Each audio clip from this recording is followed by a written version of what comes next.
नमस्कार बच्चों, मैं आज आपको वास्तविक संख्याएं कराऊंगा। ठीक है, जिसमें आपको अच्छे से समझाऊंगा। ठीक है, और ये चैप्टर भी कराऊंगा। ठीक है, प्रश्नावली पन पूरा। ठीक है, पहले सबसे पहले हम क्या करेंगे, पहले हम संख्याओं का ज्ञान करें। ठीक है, जिससे हमें सवाल करने में आसानी हो। ठीक है, क्योंकि हमें रट्टा नहीं मारना। ठीक है, केवल याद करना। जैसे संख्या लिखते हैं, ठीक है, संख्याएँ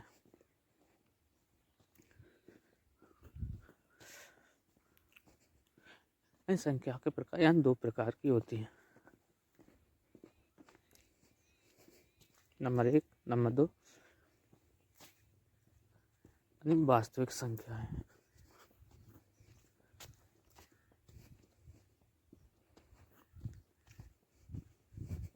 नंबर 2 काल्पनिक संख्याएं। यानी काल्पनिक संख्या वे होती हैं जिनका अस्तित्व नहीं होता। ठीक है, अस्तित्व कोई नहीं होता।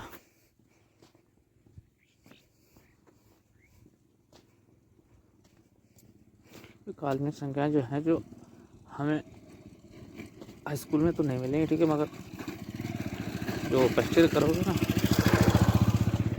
तो फर्स्ट ईयर में आपको यानी पार्ट चैप्टर 5 में ये काल्पनिक संख्याएं देखने को मिलेंगी। ठीक है, मगर थोड़ा इसे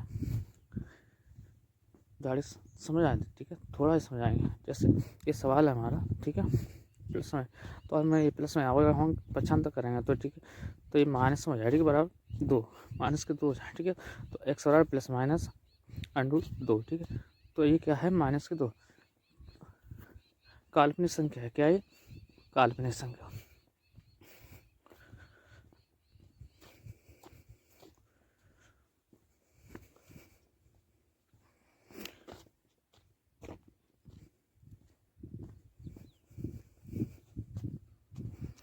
और ये वास्तविक संख्या। ठीक है, वास्तविक संख्याएं कई प्रकार की होती हैं।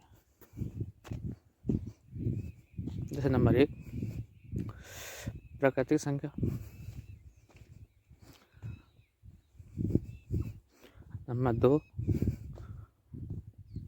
पूर्ण संख्याएं। नंबर 3 परिमित संख्याएं।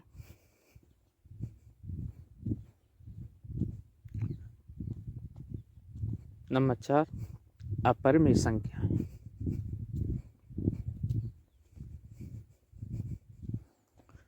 नंबर 5 पूर्णांक। ठीक है, तो हमें इसे इनका भी ज्ञान होना चाहिए। ठीक है, अगर हम इनका ज्ञान नहीं कर पाएंगे तो हमें मैथ करना भी नहीं आएगा। मैथ के सवाल किस प्रकार करोगे। ठीक है, जो हमें इन संख्याओं का ज्ञान नहीं होता। ठीक है, तो नंबर 1 प्राकृतिक संख्या। ठीक है,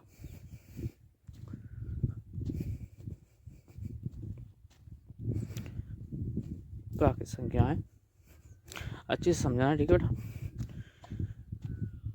क्यों हमें इनसे आपको मैथ रटाना नहीं है, समझ आना है।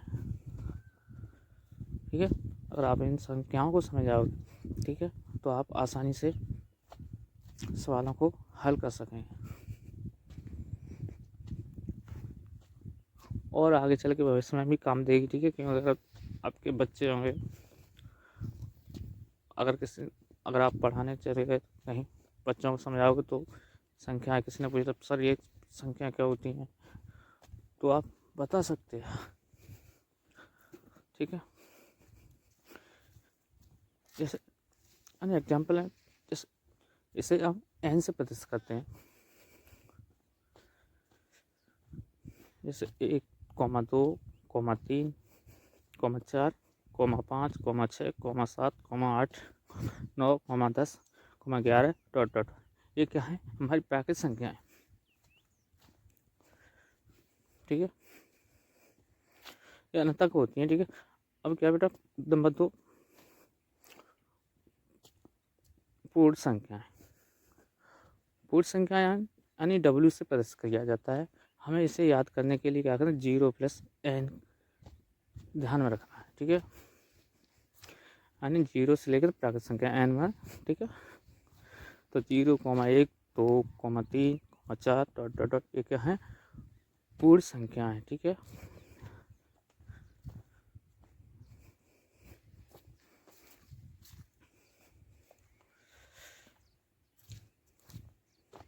नंबर 3 पूर्णांक। पूर्णांक पूर्णांक को हम जेड से प्रदर्शित करते हैं, जैसे 0, 1, 2, 3 डॉट डॉट, ऐसे -1, -2, -3, -4 डॉट डॉट। ये सब क्या है, ये पूर्णांक होते हैं, ठीक है।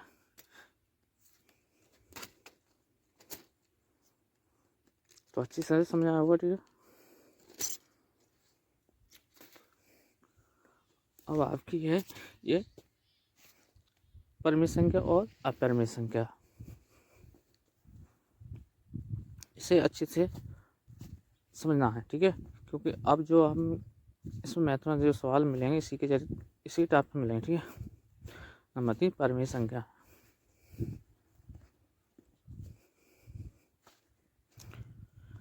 यानी परिमित संख्या यानी P/Q, ठीक है। इसे P/Q लिख सकते हैं यानी P बराबर 0 नहीं होना चाहिए, ठीक है। P यानी Q का मान क्या नहीं होना चाहिए, 0 नहीं होना चाहिए। वह P व Q पूर्णांक होते हैं, ठीक है। क्या है, पूर्णांक होते हैं। वह P, Q का HCF 1 होना चाहिए। क्या होना चाहिए, 1।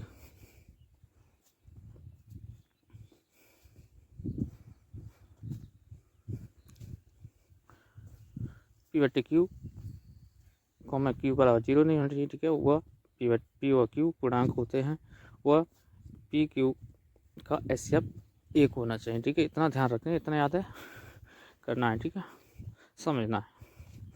जैसे 0 क्या है, एक पूर्णांक परिमित संख्या है। क्या है, 0 क्या है, एक परिमित संख्या। 1/0 तो ये आपकी परिमित संख्या नहीं है, क्योंकि 0 का मान हमें 0 नहीं चाहिए। Q का मान हमें क्या नहीं चाहिए, 0। यहाँ पे Q का मान 0 तो ये एक परिमित संख्या नहीं है, ठीक है। अगली है 2/4 और 1/2, 1/3 यानी 1/3। तो ये निकालें, ऐसे निकालें तो 1 निकला, 1 ही बात जाएगा, ठीक है। अगर इनका हम तो ये परिमित संख्या, मगर ये 2/4 है तो इसका हम ऐसे निकालेंगे तो क्या निकलेगा, 2 ही आएगा। तो इसलिए परिमित संख्या नहीं है, ठीक है, ठीक है। अगर हम इसका सरलतम रूप में लेंगे 1/2, 2 1 2 4, ठीक है। सरलतम रूप लेंगे, सरलतम भिन्न होगी तो क्या होगा, तो परिमित संख्या बन जाएगी, ठीक है।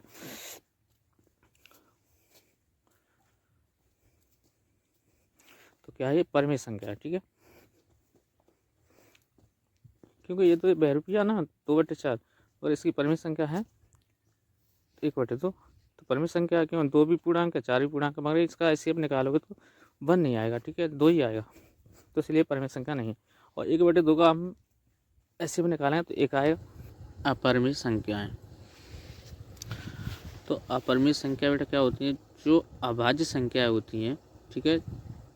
अभाज्य संख्या यानी जो 1 से कटे या फिर खुद की संख्या से कटे, ठीक है, खुद से कटे तो अभाज्य संख्या होती है, ठीक है। तो इन पे क्या करते हैं, हम रूट चढ़ा दें तो ये क्या होता है, अपरिमित संख्या बन जाती है, ठीक है। तो √2, √3, √5, √7 डॉट, ठीक है। तो ये क्या है, अपरिमित संख्या। या फिर 1.0010001 डॉट डॉट डॉट अगर ये संख्या है, ठीक है। तो ये क्या है, पॉइंट, एक के बाद दशमलव पॉइंट है, पॉइंट के बाद यानी जो संख्या बार बार आवृत्ति हो रही है, ठीक है। तो ये कैसी संख्या है, अनुवर्ती संख्या है। तो इसे अपरिमित संख्या में हम लिख सकते हैं, ठीक है, लिखते हैं। अगर आपके सामने हो 1.3 जिस पर बार हो, तो इसे ऐसी संख्या को हम, जब 3 पे बार है तो हमें 3 3 3 3 लिख सकते, बार बार आवृत्ति होगी, ठीक है, 3 की, मगर इसे हम परिमित संख्या कहते हैं, ठीक है। और ये P/Q के रूप में लिखी जा सकती है, ठीक है, इसलिए है परिमित संख्या है, ठीक है।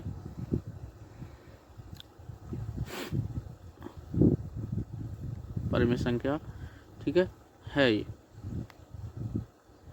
क्योंकि एक के बाद पॉइंट है, पॉइंट के बाद जो 3 पर बार है तो हम इसे बार बार लिख सकते हैं। 3 के बाद कोई और संख्या आ नहीं रही, ठीक है, इसलिए परिमित संख्या। आगे देख,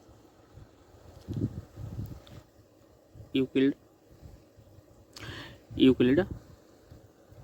विभाजन प्रमेय,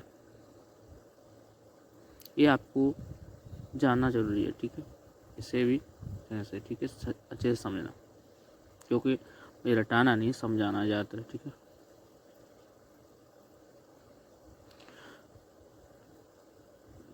तो ए और बी मान लो, कोई अंक मान लो, मैंने 2 मान ले, ए और बी मान ले, ठीक है। तो ए क्या है, जो बी से बड़ा है, क्या है, ए क्या है, बी से बड़ा है, ए है जो बी से बड़ा है, ठीक है। तो ए बराबर हम क्या लिखेंगे, ए बराबर बी क्यू प्लस आर, ठीक है, जहाँ बी आर से क्या है, बड़ा है, ठीक है, और 0 से बड़ा या छोटा है, ठीक है। यानी फिर समझो, यानी बी है, ए जो है, ए बी से बड़ा है, और बी से आर से बी बड़ा है, और 0 से आर बड़ा या छोटा है, ठीक है। तो ये इतना ध्यान रखना है। तो जहाँ क्यू क्या है, भागफल है, और आर क्या है, हमारा शेषफल। एक मानो कोई एक अंक लेते हैं, ठीक है, 2 अंक लेते हैं, एक 5 ले लिया और एक 2 लेते हैं, ठीक है। यानी 5 को मानते हैं हम ए, और बी 2 को मानते हैं बी। तो 5 अंक है जो हमारा बड़ा होगा, ठीक है। तो हम 2 से हम क्या करें, 2 को बाहर रखें और 5 को अंदर रखें, ठीक है। फिर हम इससे भाग दें, कितना, 2 दिन 4, जब एक बचा, ठीक है, शेषफल। तो ये देखा, यानी जो क्यू है, क्यू आर से बड़ा है, ठीक है, और बी से भी बड़ा, छोटा है, ठीक है। तो आता है इक्विलिड विभाजन प्रमेय द्वारा। तो ऐसे 5 बराबर 2 गुणा 2 यहाँ से, ठीक है, प्लस आर का मान कितना, 1, ठीक है। तो हम क्या है, बाएं पच्चीस से करते हैं, ठीक है। 2 क्यू यानी क्या है, वो आर क्या, शेषफल, ठीक है, 1। तो 2 दिन 4 प्लस 1, तो 5। तो हमारे जो राइट हैंड साइड भी 5 और राइट हैंड के साइड के बराबर आएगा, ठीक है। तो यही इक्वल विभाजन है, ठीक है। और यही आपको यहाँ पर किताब में दिया है, ठीक है। यानी प्रमेय 1.1 इक्वल विभाजन प्रमेय संख्या। तो ये आपको अच्छी तरह से लिख लेना है, ठीक है। अब आपको इक्वल, तो आपको अब वास्तविक संख्याएं कराएं, ठीक है। प्रश्नावली 1.1। वैसे आप बचपन यानी छोटी कक्षाओं से आपने पढ़ा होगा, यानी लासा और मासा, ठीक है। तो लासा मासा पूर्णखंड विधि से सीखा था, ठीक है। मगर अब यहाँ पे क्या है, क्या लिखा है यहाँ पे, निम्नलिखित संख्याओं का एचसीएफ ज्ञात करने के लिए यूक्लिड विभाजन एल्गोरिथम का प्रयोग कीजिए, ठीक है। तो इसमें याद ये दोनों, ये 3 सवाल है, ठीक है, पहले नंबर के। तो इनमें ये इम्पोर्टेंट पहला और दूसरा ज़्यादा, ठीक है। तो इन दोनों को अच्छे से करना है, ठीक है। तो आइए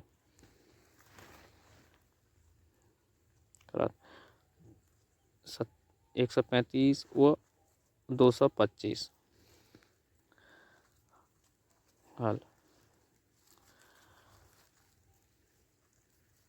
यहाँ 225 135 से बड़ा है, यूक्लिड विभाजन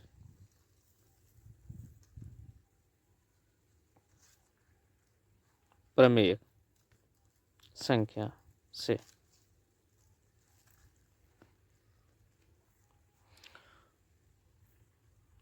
तो 225 बराबर 135,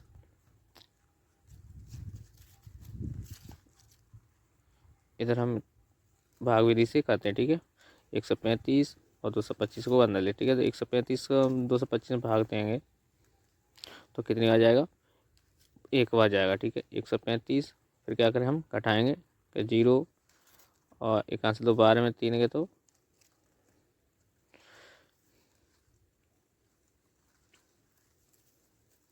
9 3 12 होते 9 बचेंगे, कितने बचेंगे, 9 बचेंगे, 90 हो गए, ठीक है। अब क्या करें हम, यहाँ पे क्या लिखेंगे 1, तो यहाँ प्लस 0 क्या 90 बचा, ठीक है।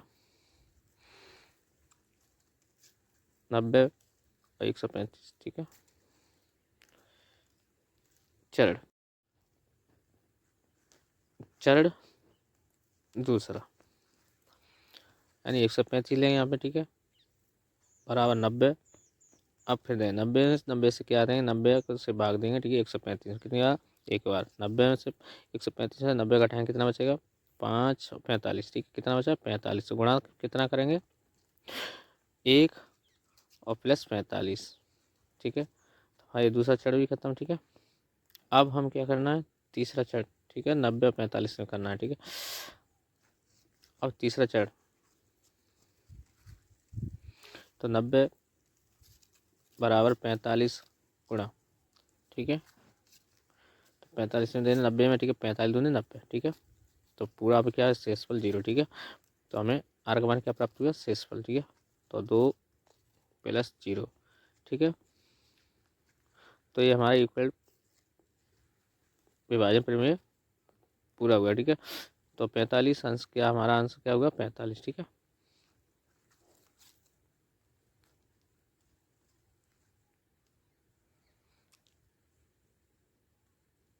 अंतिम शेषफल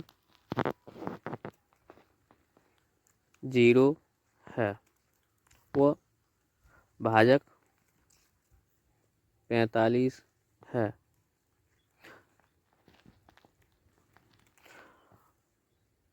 अतः HCF 135, 225 का 45 होगा, यही आंसर करेक्ट है।